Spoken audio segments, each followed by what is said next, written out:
This is an important episode today of the Gill Athletics Connections podcast. We've been able to bring you just some amazing coaches around the country, some behind the scenes guys and gals. Today, we've got something prevalent in current events when it comes to specifically collegiate track and field, but track and field overall. I've got with us today Clayton Murphy. Clayton, thanks for joining us today. Yeah, I appreciate you reaching out and inviting me on. Absolutely. This is important, man.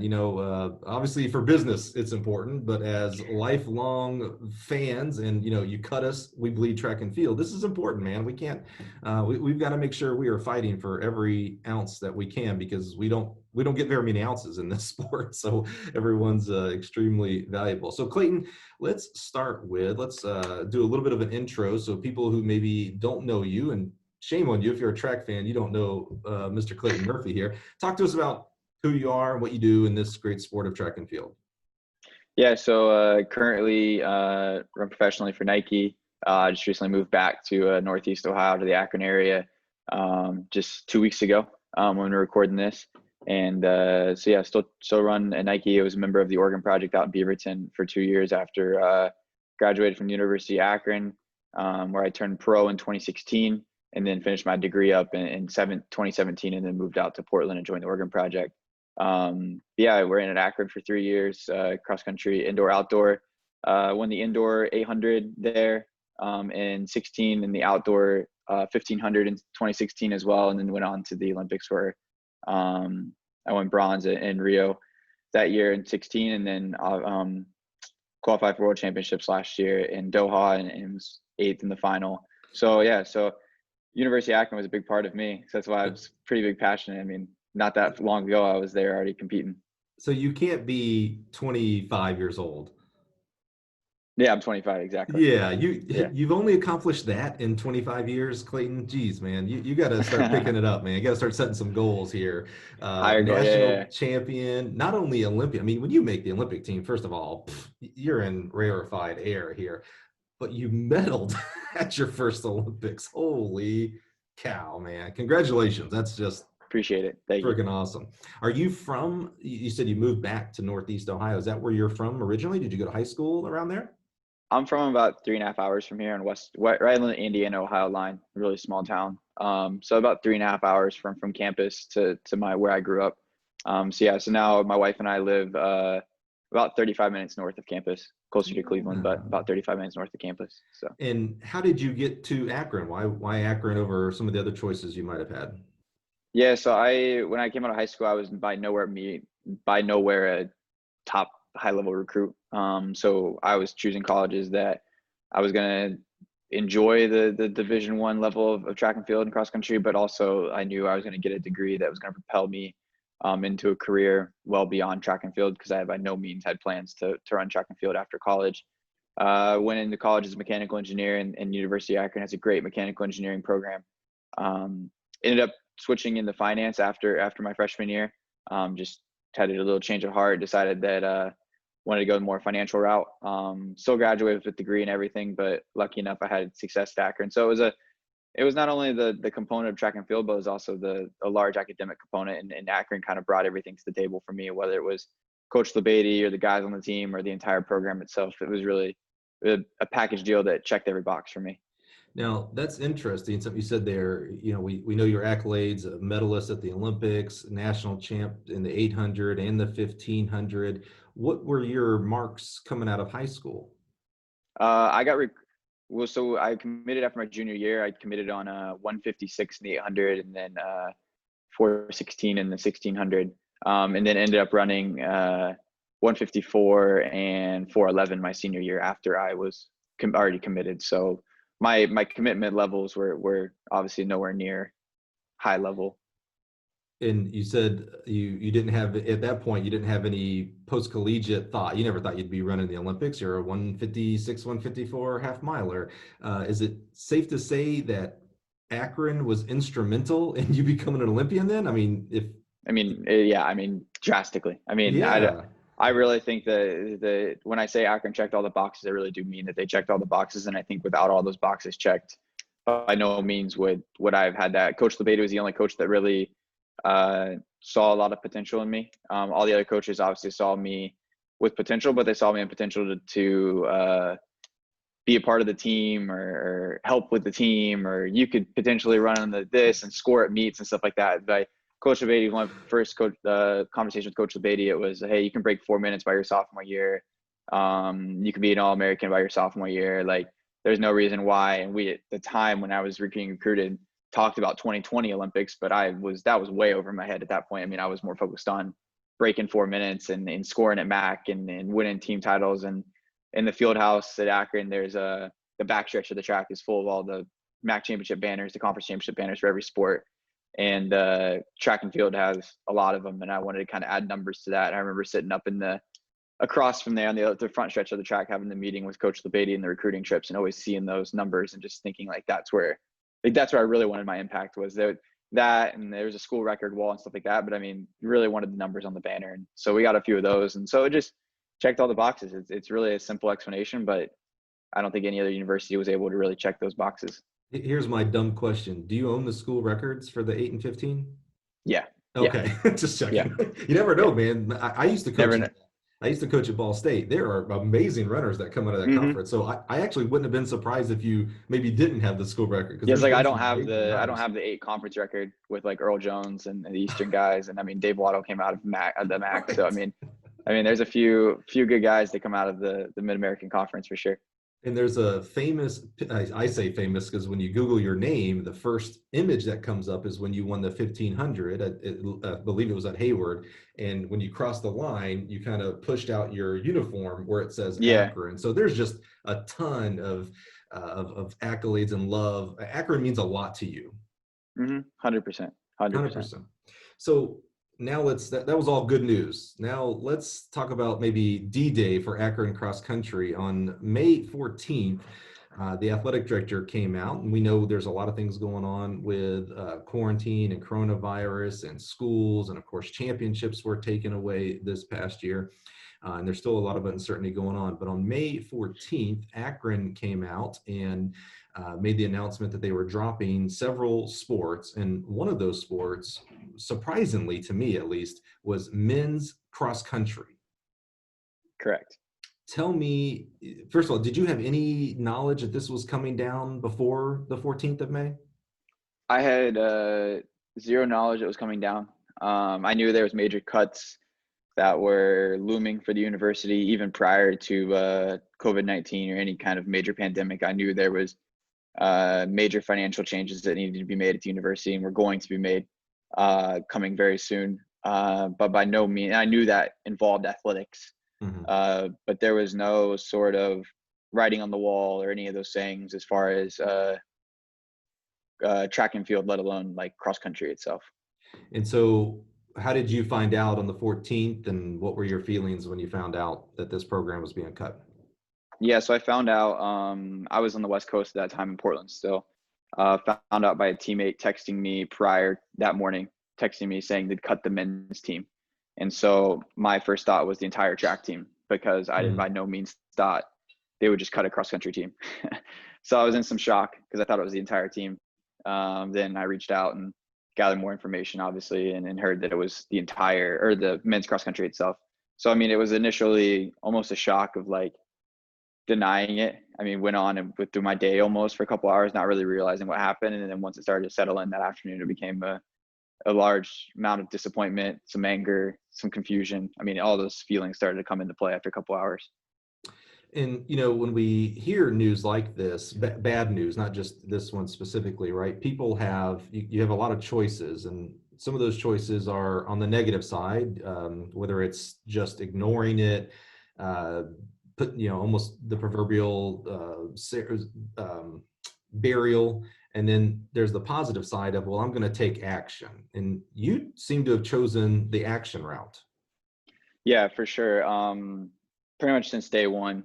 I've been working extremely close with the alumni group, and in particular JT Olson, who is an alumni just prior to when I was there, had graduated and ran there for 4 years and completed his master's degree there as well at Akron. He kind of for sure picked up the bulk load of it, and I've been there since day one, kind of assisting him, working in the background, talking with alumni, with university officials.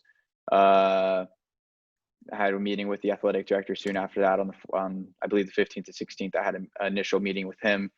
So I've for sure been all the way since May 14th, really kind of being a part of this and leading the charge through all this as well. Well, shout out to JT Olson as well, then. I didn't know he was Yeah. involved. That's good. I appreciate anytime, again, guys fighting for our sport. It's you need as many shout outs as you can, man. So what have you, during your initial discovery phase, what have you discovered through maybe your talks with the athletic director, the reasoning behind, because I get it. I don't understand just cross country as well. I never saw Akron cross country charter flighting across the country. I didn't see gold plated uniforms. It doesn't seem like cross country costs a lot of money. Therefore, saving a lot of money is not going to come from cutting it.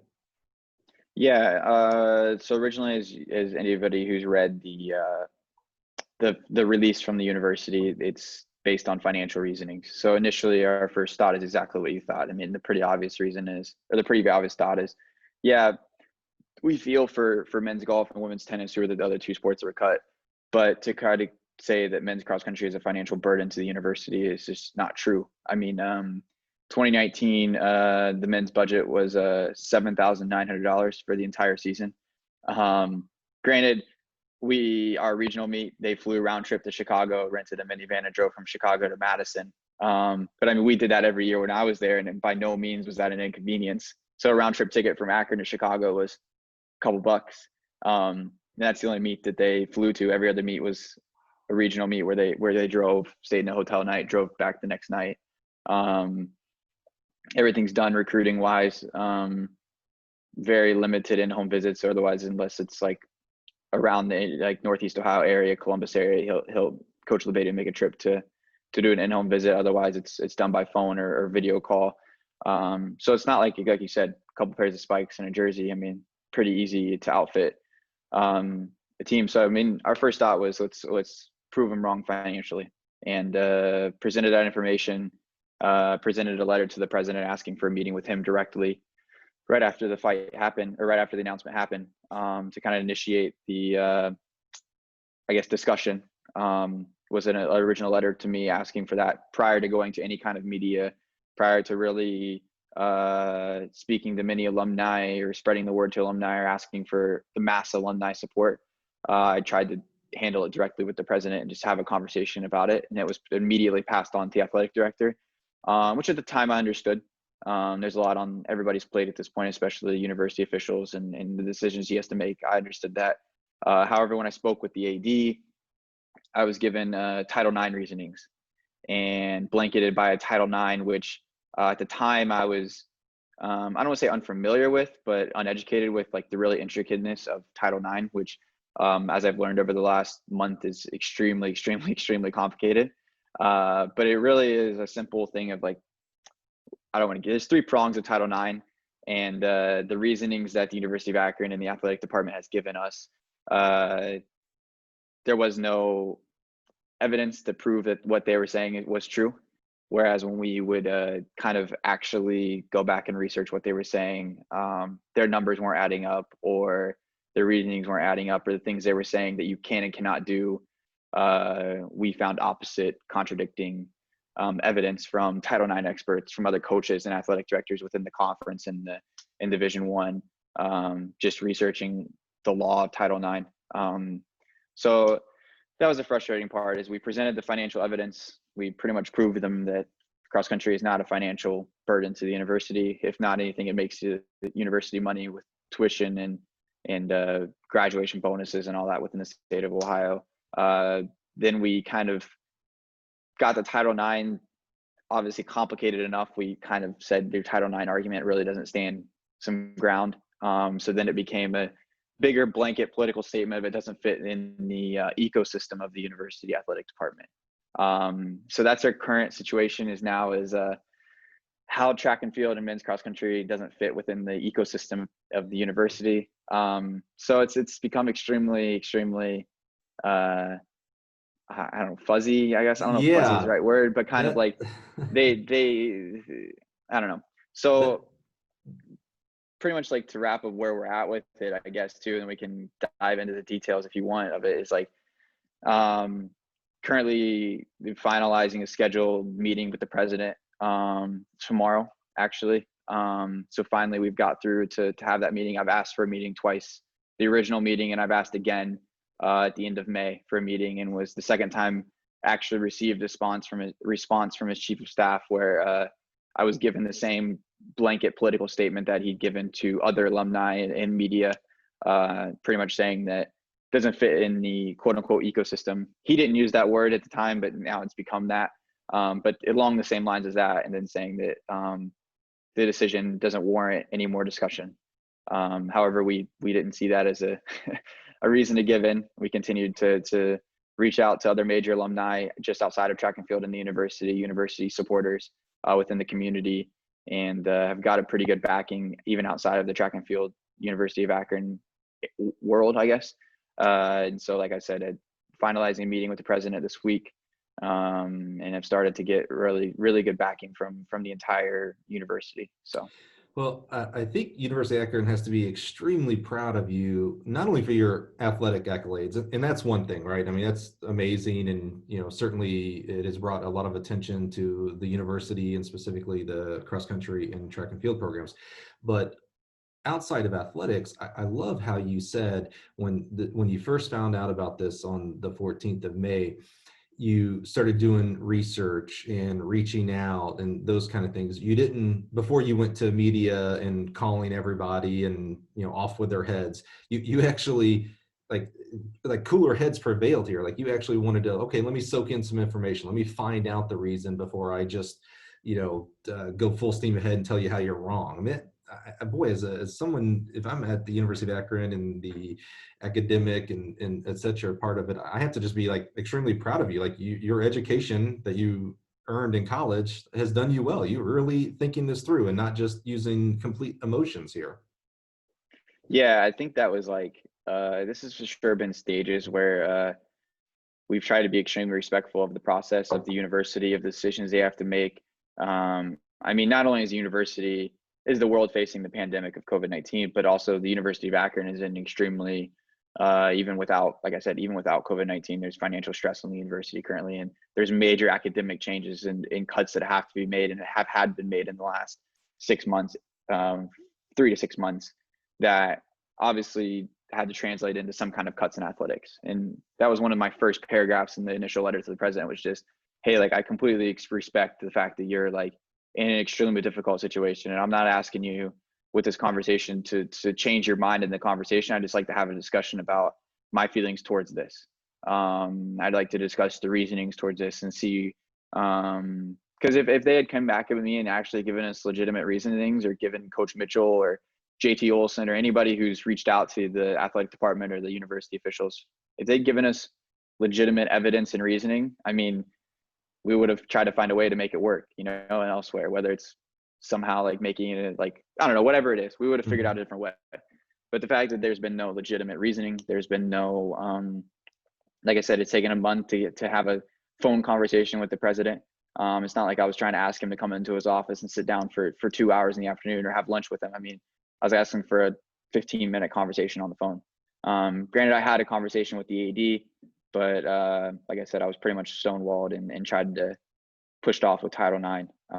So, I mean, there's a lot of frustration that comes with it, because like you said, we were extremely respectful. We by no means were trying to picket or picket fence or burn the place down with torches or whatever. I mean, whatever the riot, I mean, there was no aggressiveness from us, and we were trying to be extremely respectful. And I mean, we got to the point over the last week or two where we've started to ask people to reach out to the president, alumni, community members, people who worked with the program, friends, parents, grandparents of the program who have had athletes go through it. Anybody who's been touched by the program, we've started to, in the last couple of days, ask them to reach out, just because we weren't really getting anywhere. And like I said, I wasn't getting anywhere. The people who were really in the inner circle that's been trying to push for this wasn't getting anywhere. So we kind of finally had resorted into the masses, I guess, if you want to call it, contacting the president. But hopefully the few contacts that have happened, and we sent out an alumni email this morning, actually. So Monday morning, on June 15th, we sent an email out to about 100 different alumni and community members and stuff, asking for them to share the information, share some evidence, share the website that we have that just presents the information, and just asking them to directly contact and share their experiences with the university. Well, let's take a step back here because we're talking about cross country.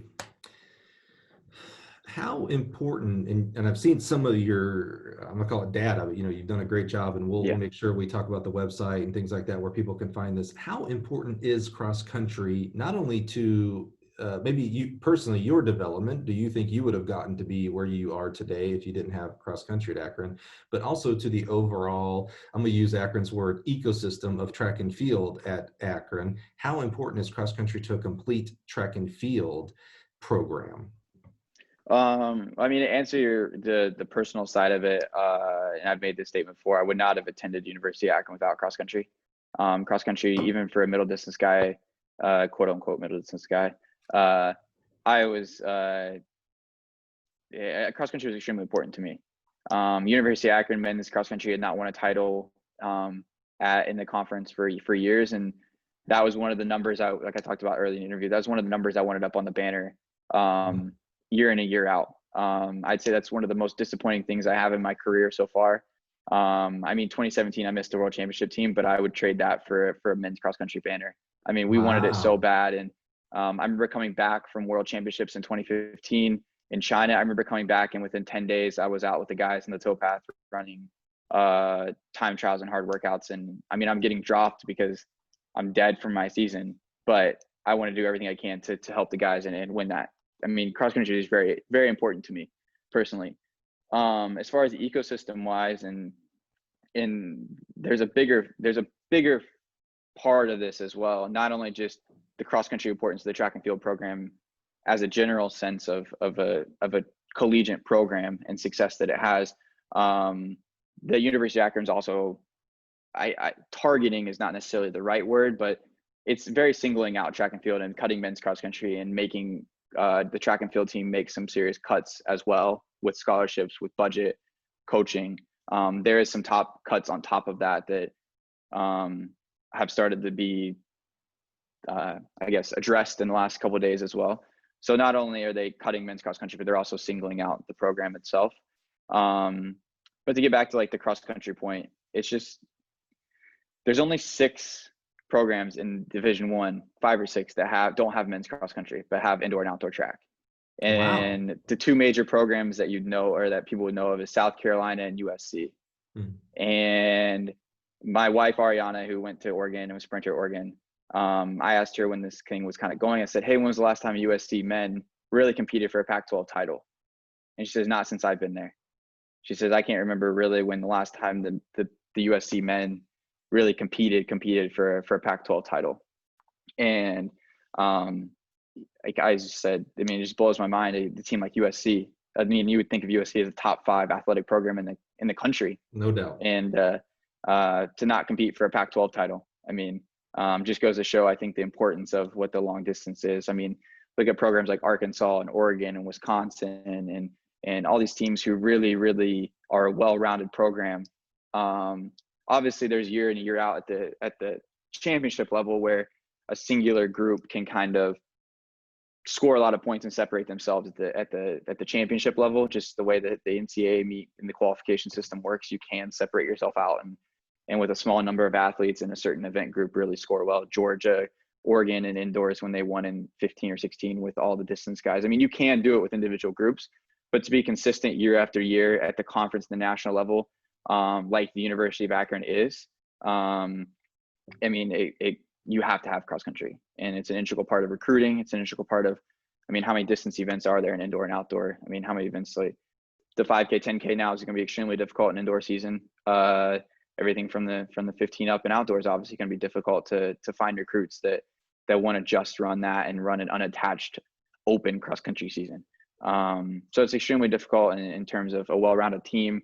In terms of recruitment, it becomes extremely difficult, which the university officials and the athletic director really, I still don't think to this day understand. And specifically when you take that part of the recruiting and the overall team and you put it against the cost of the sport. I mean, that just blows my mind that, I mean, in today's world, so when the announcement came down, I think the athletic director said this was part of an overall, correct me if I'm wrong, $4.4 million budget Correct. cut that they were doing. 4.4 million. And you said that the men's cross country team, the whole year was less than $8,000. The I can't go into like super specifics of it, but the cross country team is a zero expense actually to the team. I mean, that's what the expenses was roughly 8,000. I mean, even if you maybe try to add it up, you could possibly get to 10, if you really squeezed out $1 here, $1 there. But let's just call it 8,000 for rough. I mean, they host 2 cross country meets a year at the home course they have. Between the indoor and outdoor meets they host, I mean, cross country really is a zero sum game when it comes to expenses for the track and field budget itself. So that's where I even pushed the AD on, the athletic director on, as far as, hey, like, how do you get to 4.4 million? And one of the 3 sports you cut is pretty much a net positive revenue for the university. And he just argued it was a package deal that the 3 sports added up to a certain number of the 4.4 million. So there was no legitimate financial backing, which they've obviously backed off of and stopped defending themselves with financial reasonings. And even the Title IX reasoning has become less and less from the university, just because, like we've kind of proved and talked about, there's really no legitimate backing to their decision making as far as those 2 reasonings. Yeah, I was gonna say you're being too nice. See, I would go the other way and say, man, you could double that, 16,000, and you're still talking about a pebble in an ocean of Yep. 4.4 million I mean, dollars.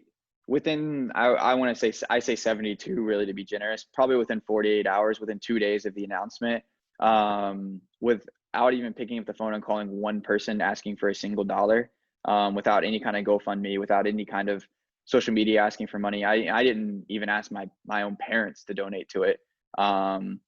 We raised almost $80,000 within 48 hours without even, like I said, without even picking up the phone and calling one single person. That's just people saying, Wow. hey, I don't know what you guys are doing for it, but we'd like to pledge for it, because they came out and said it was financial. That was where Hey, everybody initial thing goes. And so, I mean, my initial letter had those pledges sent to the president, and the response from athletic director said, hey, it's fantastic, you have support, but you maybe need to redirect them elsewhere. And I was just like, okay.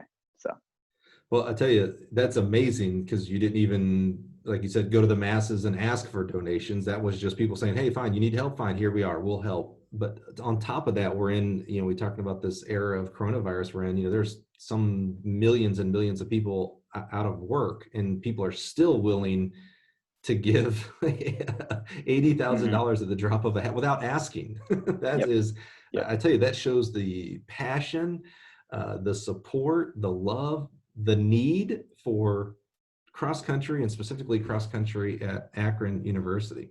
I tell you, Yeah, I mean, we had grandparents of alumni. oh, so Uh, we awesome. had 2 alumni or 3, I don't know, had 2 or 3 alumni that graduated just weeks ago that had donated, and they haven't even started work. They were literally donating out of they wanted to give back to the program. Now, granted, they weren't donating a lot, but they're still donating. I mean, $1 is $1 at this point. And like you're saying, like, these guys are haven't even got into a major career Right. yet and just graduated, and I mean, that just goes to show, like what you're saying is just like the sport's there.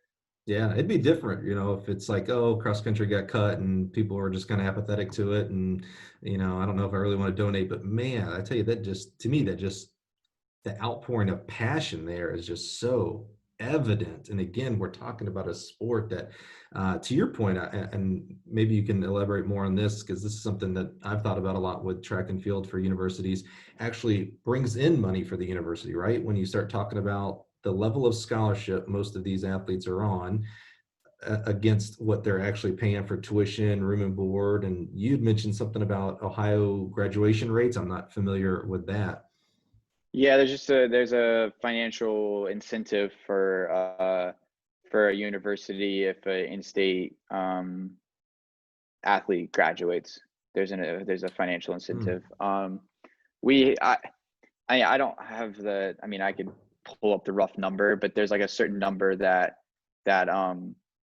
if an athlete graduates for 4 years in University of Akron, roughly what they're worth, quote unquote, to the university. But like I remember the rough number without even looking is like if you had all the athletes in the full roster of the cross country team, it's roughly around 175 to 200,000 a year in tuition, and if they stayed in room and board their freshman years, what they're really worth to the university each year, as far as that, because there's roughly about 12 to 15 guys on the roster. It varies a little bit, obviously, based on year to year.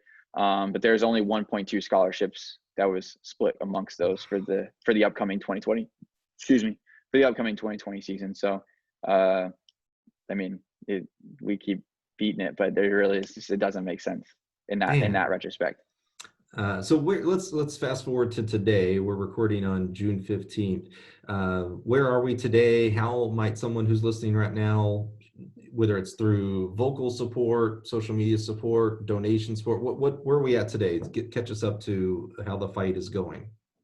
Yeah, we've hopefully finally made a little bit of ground. Like I said, I've scheduling and finalizing a meeting with the president of the university to discuss this. But by no means does that mean that the program will be reinstated.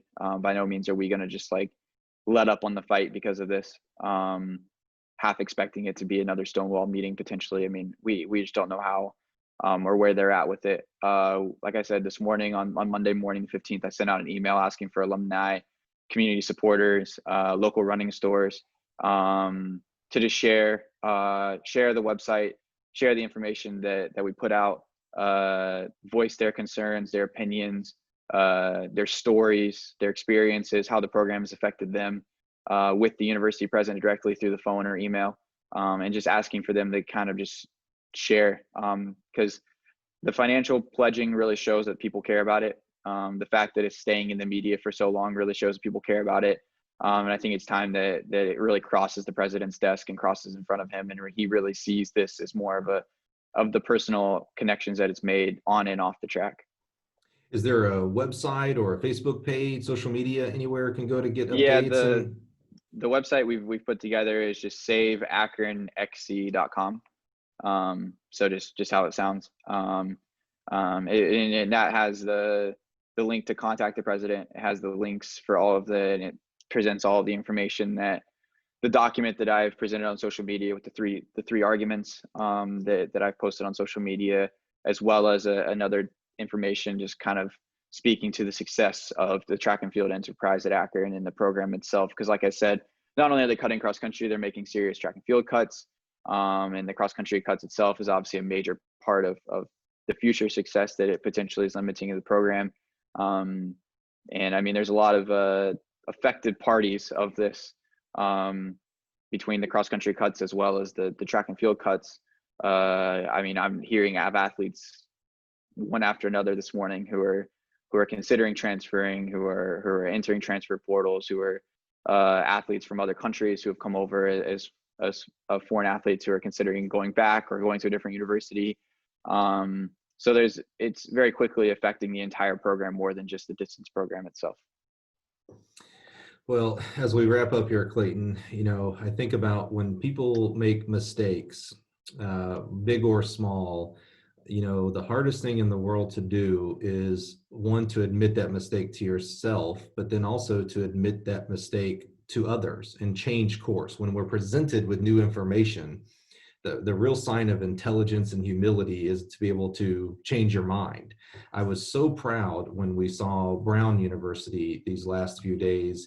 They had decided to pull the plug on men's cross country indoor and outdoor. And then when presented with information, I hate to say new information because they had this information, but when they were presented with this information in a different format, that how they were losing, a lot of the university's objectives with diversity and opportunity, the president and the athletic director, and I'm sure the president, they were presented with this information and they showed a lot of humility and they changed their mind. They changed course and they brought back Brown University track and field and cross country. It is our sincere hope that the president of Akron University, the athletic director, the board, whoever else is involved in this, sees that this is really a cut in your nose despite your face situation. Bring back Akron cross country. Do the right thing. No one will think less of you by changing your mind, guys and gals. Yep. We'll actually think so much more of you. It's like, okay, you're intelligent people. You realized you made a mistake and you changed and did the right thing. And so we just support you. I just really would love for you to go to saveakronxc.com, show your support on social media, whether it's letters, whatever you feel led to do to voice your passion and concern for dropping the cross country program at Akron University. And if you, boy, I tell you what, and if you don't think it matters, remember what this man just said. This is an Olympic medalist, world championships, the NCAA champion. He would not have gone to Akron University if they didn't have cross country. So this does affect people outside of just the distance squad in the fall. So Clayton, thank you so much for joining us today. I appreciate you and guys like JT Olson. I know there's a lot more people to name that are picking up the mantle and fighting for something that you believe in and fighting for something that actually means something. It brings value to people. So from all of us at Gill Athletics, man, thank you for fighting. No, I appreciate it. I appreciate you allowing me to have the platform and sharing some thoughts and sharing some things. And I appreciate your support and spreading the word. Absolutely, man. Everybody, Clayton Murphy.